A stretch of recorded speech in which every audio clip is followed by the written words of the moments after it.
प्रभु यीशु मसीह के नाम से आप सबको जय मसीह की। मेरी प्रियो, ये जो सीरीज़ है और इस सीरीज़ में जो हम देख रहे हैं कि जो बेबीलोन है, आज के समय का बेबीलोन यानी अंत के समय का बेबीलोन कौन है, तो हम इसमें बाइबल से देख रहे हैं।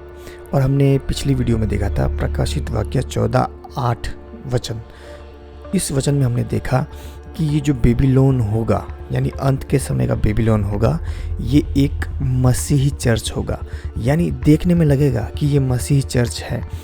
हाँ, व्यभिचार की कोपमय मदिरा, ये वचन हमने पढ़ा। तो देखने में होगा ये, यानी जो आज के समय का बेबीलोन है वो देखने में होगा कि यीशु मसीह का चर्च है, लेकिन वो असलियत में वो यीशु मसीह का चर्च नहीं होगा। तो ये हमने देखा। आज की वीडियो में जो हम देखेंगे वो who is and time Babylon, अंत के समय का बेबीलोन कौन है। प्रकाशित वाक्य 14:6-13 में बाइबल हमें बताती है 3 स्वर्गदूतों के बारे में। ओके, 3 स्वर्गदूतों के बारे में बताती है। 3 स्वर्गदूतों के पास एक एक मैसेज होता है, एक एक संदेश होता है जो कि बहुत इम्पोर्टेंट होता है। किन के लिए? हम लोगों के लिए, अंत के समय के लोगों के लिए। हम अंत के समय में जी रहे हैं। अभी जो चल रहा है, इजराइल, हमास, रशिया, यूक्रेन, जो भी चल रहा है, ये सब अंत के समय के चिन्ह है। तो जो दूसरा स्वर्गदूत है वो एक महत्वपूर्ण मैसेज बताता है। प्रकाशित वाक्य 14 अगर 6-13 और प्रकाशित वाक्य 14:8 में हम पढ़ेंगे तो वो दूसरा स्वर्गदूत बोलता है, गिर पड़ा, बड़ा बेबीलोन गिर पड़ा, बड़ी शहर गिर पड़ी। अगर हम ये वचन देखेंगे, हमने पिछले वीडियो में भी ये देखा था। तो आज की वीडियो में जो हम देख रहे हैं, इस बात को हम कैसे समझेंगे कि व्यभिचार का कोपमय मदिरा, ये वैसे मैंने पिछले वीडियो में बताया, लेकिन आज इसको थोड़ा और डीप में देखते हैं।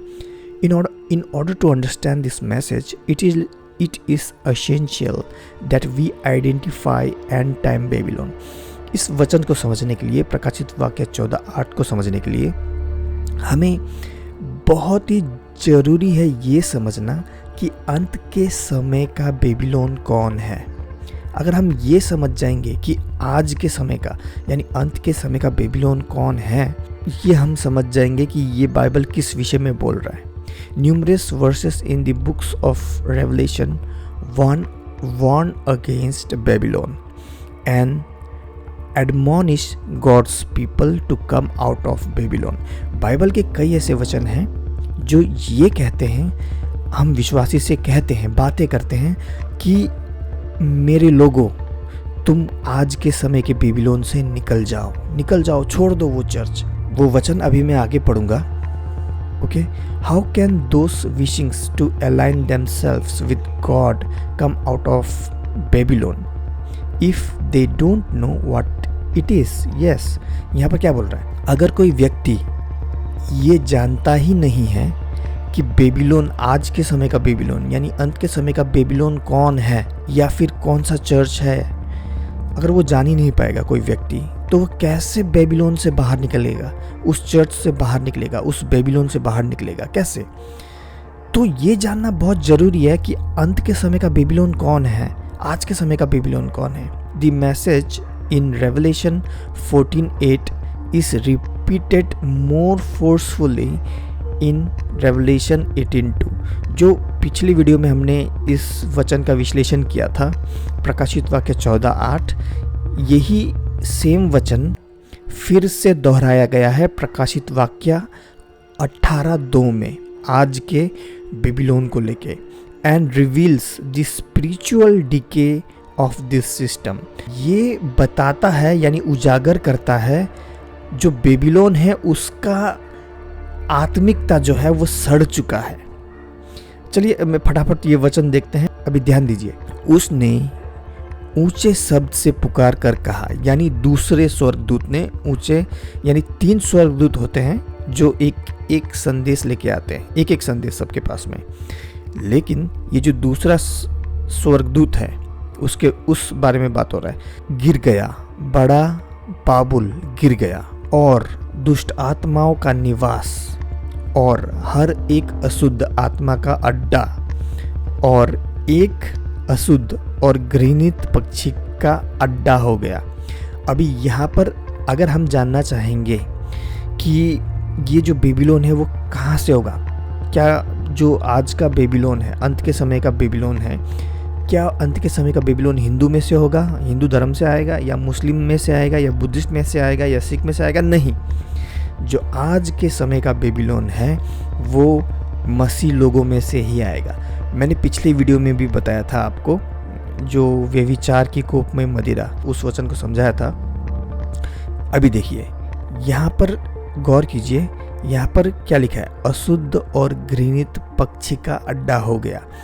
अभी हम कैसे जान सकते हैं कि जो बेबीलोन होगा आज के समय का वो मसीह में से ही, मतलब क्रिश्चियन लोगों में से ही आएगा? सबसे बड़ा सबूत है ये पक्षी शब्द। अब पक्षी शब्द क्यों?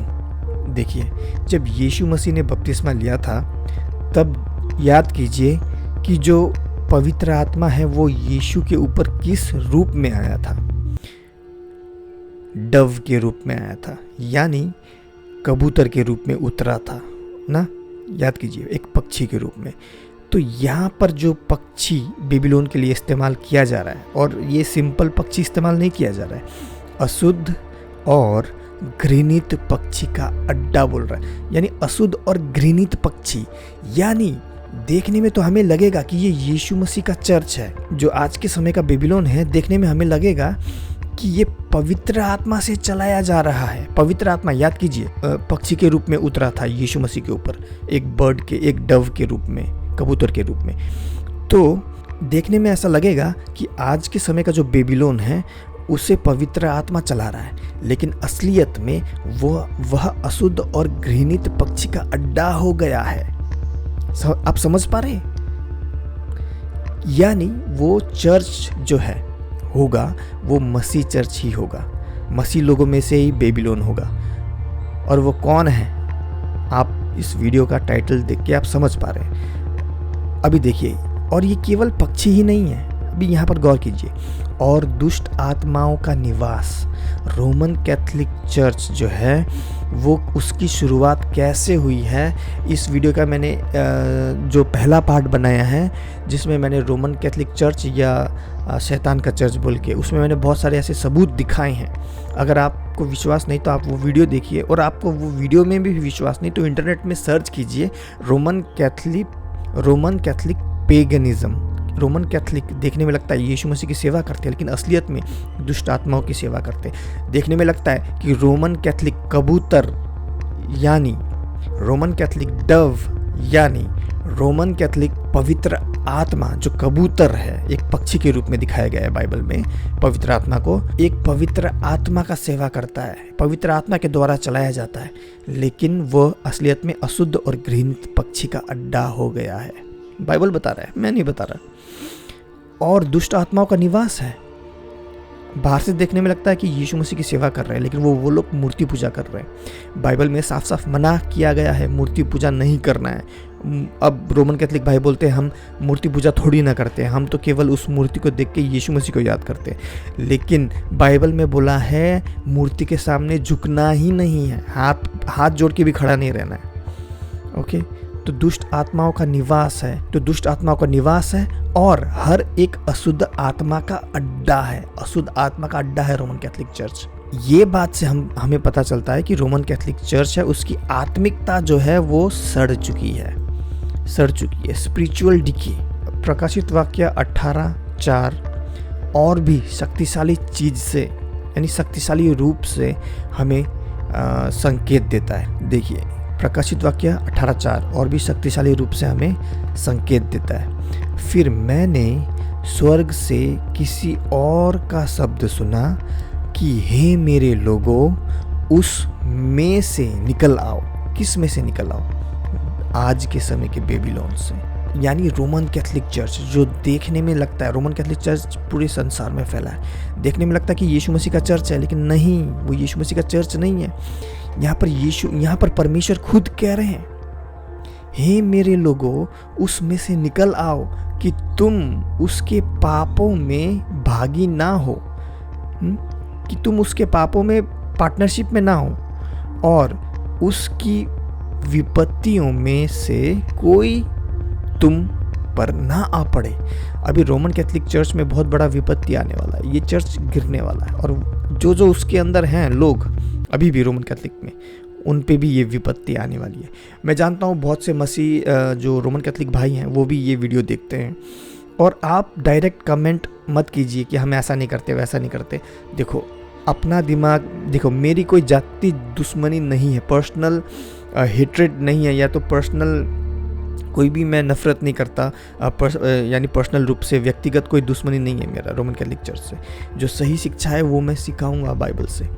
देखिए अभी यहाँ पर एक बात गौर कीजिए, यहाँ पर बाइबल का ये वचन साफ साफ कह रहा है, यानी यीशु मसीह यानी जो परमेश्वर हैं यीशु मसीह, वो साफ साफ चेतावनी दे रहे हैं किन लोगों को। देखिए उसमें से देखिए, हे, केवल इतना ध्यान दीजिए, हे मेरे लोगों, कहने का क्या मतलब है हे मेरे लोगों? परमेश्वर किसे कहते हैं हे मेरे लोगों? देखिए बाइबल का एक वचन है जो कहता है जितनों ने यीशु मसीह पे विश्वास किया परमेश्वर ने उन्हें उनकी संतान होने का अधिकार दिया। तो जो लोग यीशु मसीह पे विश्वास करते हैं उसके नाम पर, उस पर, तो उसे परमेश्वर अपना लोग समझता है। ओके, तो यहाँ पर जो शब्द इस्तेमाल किया गया है हे मेरे लोगों, इसका मतलब ये है कि जो बेबीलोन में लोग होंगे वो मसीह लोग ही होंगे, जो क्रिश्चियन लोग ही होंगे, यीशु के नाम से विश्वास करेंगे।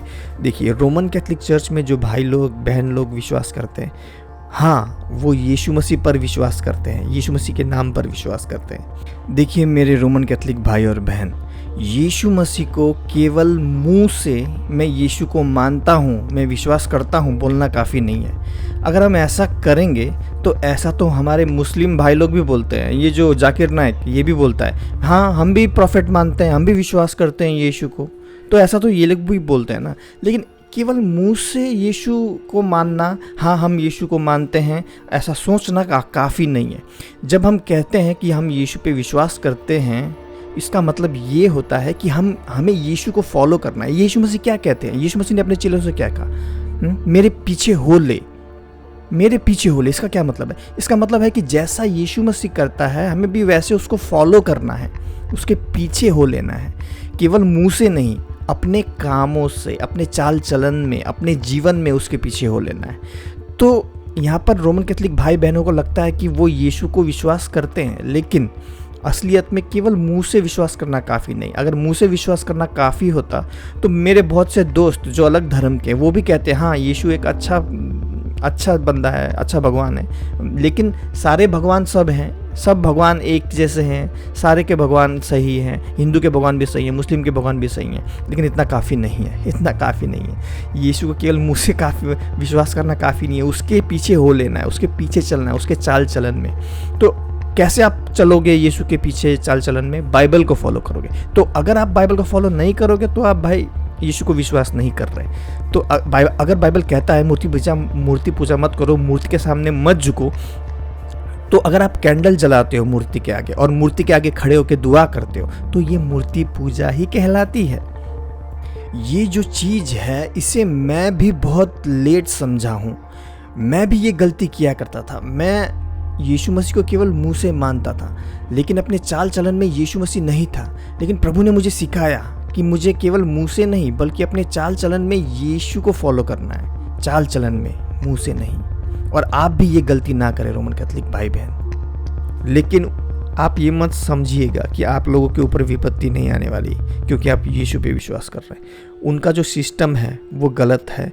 ये यहाँ पर बाइबल कह रहा है, यहाँ पर परमेश्वर स्वयं कह रहे हैं उसमें से निकल आओ, नहीं तो जो विपत्ति उस पर आने वाली है, यानी बेबीलोन पे आने वाली है, यानी रोमन कैथोलिक चर्च पे आने वाली है। ऐसा ना हो कि उसके भागी ना हो तुम, कि तुम उसके पापों में भागी ना हो और उसकी विपत्ति में से कोई तुम पर ना आ पड़े। तो वो विपत्ति है आप पर अभी नहीं आएगी, लेकिन जब ये अभी हम अंत के समय में जी रहे हैं, तो जब वो विपत्ति रोमन कैथोलिक चर्च में आएगी वो विपत्ति आप पर भी आएगी। तो यहाँ पर जो शब्द हे मेरे लोगों इस्तेमाल किया गया है, ये इसीलिए किया गया है, ये बताता है कि जो बेबीलोन के अंदर लोग होंगे बेबीलोन में, आज के समय के यानी अंत के समय के बेबीलोन में वो मसीह लोग ही होंगे। देखने में लगेगा कि वो मसीह लोग होंगे बाहरी रूप में। तो इसीलिए प्रभु परमेश्वर कहते हैं कि हे मेरे लोगों, उसमें से निकल आओ, आज के बेबीलोन के अंदर में से निकल आओ। ऐसा ना हो कि वो तुम उसके पापों के भागीदारी हो, उसके पापों में भागी हो, और उसमें जो विपत्ति आने वाली है, ऐसा ना हो कि वो विपत्ति तुम पर आ पड़े। अब कौन सा ऐसा चर्च है जो देखने में लगता है यीशु मसीह पे विश्वास करते हैं लेकिन विश्वास में सही तरीके से नहीं चलते? कहने का मतलब है उनकी शिक्षाओं पे नहीं चलते। देखो, बाइबल साफ मना करता है मूर्ति ना बनाना और मूर्ति के सामने दंडवत ना करना, यानी झुकना नहीं, सिर नहीं झुकाना, हाथ जोड़ के भी खड़ा नहीं रहना। लेकिन रोमन कैथोलिक लोग कैंडल जलाते हैं, वो बोलते हैं कि हम मूर्ति पूजा नहीं करते, लेकिन कैंडल तो जलाते हैं ना। बाइबल तो मना कर रहा है। जब बाइबल मना कर रहा है साफ साफ रूप से, ना मूर्ति बनाओ, ना उसके सामने झुको, मत करो तो मत करो। अभी कोई बहाना नहीं चलेगा कि नहीं हम तो मूर्ति पूजा नहीं कर रहे हैं, हम तो केवल यीशु मसीह को याद कर रहे हैं मूर्ति से। बहाना नहीं चलेगा। अभी मान लीजिए जैसे कि बाइबल में वचन है चोरी मत करो, है ना। अभी अगर मैं चोरी करता हूँ और ये चोरी करने के बाद में अगर मैं ये कहता हूँ कि मैंने इसलिए चोरी की थी क्योंकि मेरे घर में माँ बीमार है और उसको दवाई की ज़रूरत है, दवाई बिल्कुल नहीं है, तो इसीलिए मैंने चोरी की थी अपने माँ को बचाने के लिए, तो क्या मैं सही हूँ? बिल्कुल नहीं। जब परमेश्वर ने मना कर दिया है चोरी मत करो तो मत करो, तो ऐसे ही जब परमेश्वर ने मना कर दिया है मूर्ति पूजा मत करो तो मत करो। अभी कोई बहाना चलेगा ही नहीं, कोई भी बहाना बनाओ नहीं चलेगा। तो ऐसे ही हे मेरे लोग उसमें से निकल आओ, रोमन कैथोलिक चर्च में से निकल आओ, अंत के समय के बेबीलोन से निकल आओ। बाइबल कहता है God would not want his people to come out of Babylon if it were impossible for them to identify. इसीलिए देखो, अगर कोई मसीही जो अपने आप को क्रिश्चियन समझते हैं, मसीह समझते हैं, अगर वो बेबीलोन को समझ नहीं पाते कि कौन है बेबीलोन बोल के, अगर जान नहीं पाते आज के समय का बेबीलोन कौन है बोल के, तो प्रभु मना क्यों करते कि हे मेरे लोगों बेबीलोन से निकल आओ? वो मना नहीं करते ना। तो परमेश्वर, अगर आप लोग ढूंढेंगे कि अंत के समय का बेबीलोन कौन है, तो आपको साफ साफ समझ आ जाएगा कि रोमन कैथोलिक चर्च जो है वो अंत के समय का बेबीलोन है। बेबीलोन है मतलब पुराने समय में जैसे बेबीलोन क्या करता था, बेबीलोन दूसरे देवी देवताओं को मानता था, पूजा करता था, सैक्रिफाइस चढ़ाता था, भेंट बलि चढ़ाता था। तो यही सब चीज़ जो शिक्षाएं हैं अपनी मन मर्जी का करता था, बाइबल का नहीं पर अपनी मन मर्जी का करता था बेबीलोन। तो आज के समय का बेबीलोन भी यही है, अपनी मन मर्जी के करते हैं वो लोग। बहुत सारी चीज़ें ऐसी हैं जो बाइबल में नहीं है, बाइबल मना करती है मूर्ति पूजा ये सब चीज़ें, लेकिन वो लोग करते हैं। बच्चों का बपतिस्मा, छोटे बच्चे का बपतिस्मा अलग टॉपिक है, मैंने इस पर वीडियो बनाया है, आप लोग देख लेना। तो जो सिस्टम है, जो शिक्षाएं हैं, ये उस बारे में बता रहा है कि अंत के समय का जो बेबीलोन होगा और जो पुराने समय का बेबीलोन होगा, उनकी शिक्षाएं, उनका ट्रेडिशन लगभग एक सा होगा। कहने का मतलब ये है, ठीक है। During the early Christian centuries Jewish and Christian literature referred to the city of Rome as Babylon। पहले के कुछ सदियों में यहूदी और क्रिश्चियन लिटरेचर्स जो थे वो जो रोम है, रोम को बेबीलोन के रूप में दर्शाते थे। पहला पतरस 5:13, पहला पतरस 5:13 वचन, जो बाबुल में तुम्हारी नाई यानी तुम्हारी तरह चुने हुए लोग हैं, वह और मेरे पुत्र मरकुस तुम्हें नमस्कार करते हैं। तो यहाँ पर थोड़ा कॉन्टेक्स्ट समझिए। अभी इस वक्त पतरस की पहली पत्री 5वां अध्याय। अभी देखिए, ये जो पत्री है पतरस लिख रहा है, और किन्हें लिख रहा है? जो रोम में विश्वासी थे, रोम के विश्वासी थे, उन्हें पतरस ये पत्री लिख रहा है। पत्री मीन्स क्या? लेटर, यानी चिट्ठी लिख रहा है। ये पतरस की चिट्ठी है जो हम पढ़ रहे हैं। तो जो बाबुल में तुम्हारी तरह चुने हुए लोग हैं, तो ये बाबुल के यानी रोम के लोगों के लिए लिखा जा रहा है। और रोम को यहाँ पर कैसे दर्शाया गया है? बेबीलोन बोल के रोम को दर्शाया गया है कि जो रोम में विश्वासी लोग हैं उन्हें नमस्कार कर रहा है पतरस। जो बाबुल में तुम्हारी तरह चुने हुए लोग हैं वह और मेरा पुत्र मरकुस तुम्हें नमस्कार करते हैं। तो रोम के विश्वासियों को पतरस चिट्ठी लिख रहा है। लेकिन इस बात से हमें ये साफ पता चलता है इस वचन से कि रोम के लोग यानी रोम को पतरस बाबुल यानी बेबीलोन बोल के दर्शा रहा है। अभी ये जो रोमन कैथोलिक चर्च है इसकी शुरुआत कहाँ से हुई है बताइए? यस, बिल्कुल सही हैं आप। रोमन कैथोलिक चर्च की शुरुआत हुई है रोम से। ओके, तो बाबुल यानी बेबीलोन कौन है? रोम है। ओके, यानी रोमन कैथोलिक चर्च है। Peter wrote this verse while in Rome. पतरस रोम में था तब, at a time when literal Babylon no longer existed. उस समय बेबीलोन जो है वो था ही नहीं, लेकिन फिर भी उसे बेबीलोन बोल के यानी रोम को बेबीलोन बोल के लिखता है पतरस। क्यों? बल्कि उस वक्त तो बेबीलोन था ही नहीं, एग्जिस्ट ही नहीं करता था, अपने अस्तित्व में था ही नहीं, लेकिन फिर भी रोम को पतरस बेबीलोन करके संबोधित करता है। क्यों? क्योंकि उनकी जो शिक्षाएं थी रोमन कैथोलिक बाद में आया, लेकिन रोम की जो शिक्षाएं थी वो दूसरी देवी देवताओं को मानना, ये सब चीज़ें ये बेबीलोन के जैसा ही करते थे। ओके, रोम के लोग, और वही चीज़ रोम का जो देवी देवता है वही चीज़ वो लेके आए रोमन कैथोलिक चर्च में। मूर्ति पूजा भी करते थे ये लोग, रोम के लोग। इनका देवी देवता अलग था और उसी चीज़ को इन्होंने ट्रांसफ़र चेंज कर दिया मूर्तियों से। ये कैसे, मैंने इस विषय में बहुत बार बताया है, किसी दिन फिर भी कोशिश करूँगा बताने के लिए। शायद बहुत लंबा हो चुका है वीडियो इस वक्त। अगले वीडियो में हम ये थोड़ा ख़त्म कर देता हूँ यहाँ तक। ओके, उसके बाद में हम ये द वुमेन इन रेवलेशन, असली चीज़ अभी आ रहा है। ओके, इस विषय में हम अगले वीडियो में देखेंगे। Okay, the women in revelation 17, प्रकाशित वाक्य 17 की स्त्री कौन है? आप चौंक जाएंगे, लेकिन अभी ये थोड़ा ख़त्म कर देता हूँ, ऊपर वाला भाग है। Okay, Babylon from which Peter addresses his first epistle.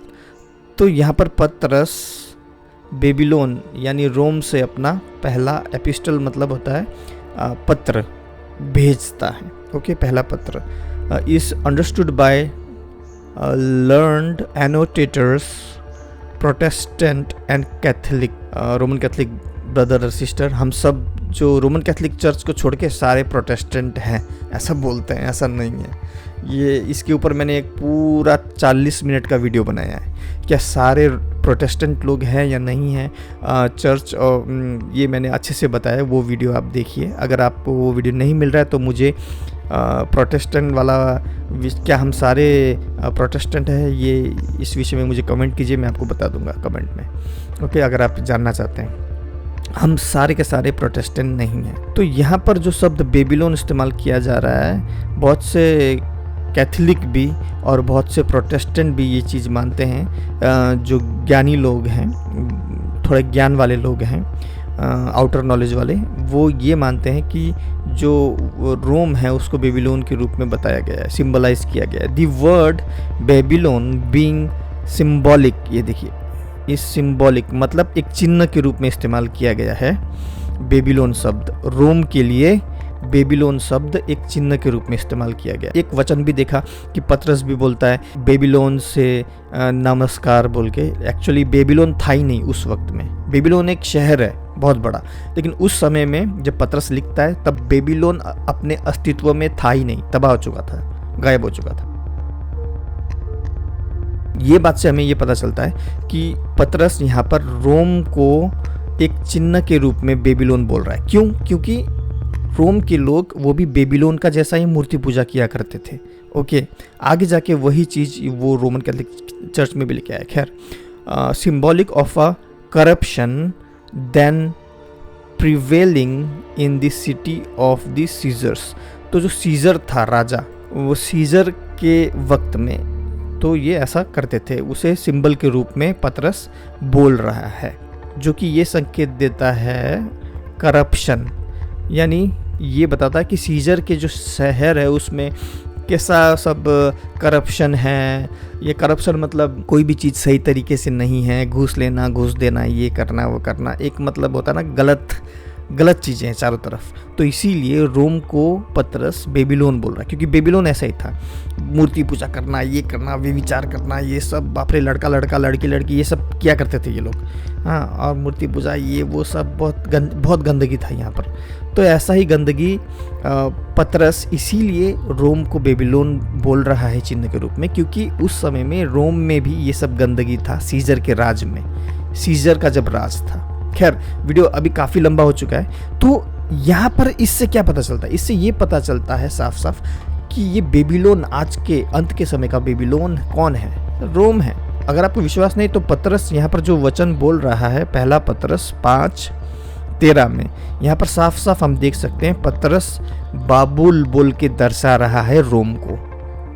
यहाँ पर अभी पतरस कहाँ पर है? रोम में है। तो इस वक्त पतरस चिट्ठी लिख रहा है किनको?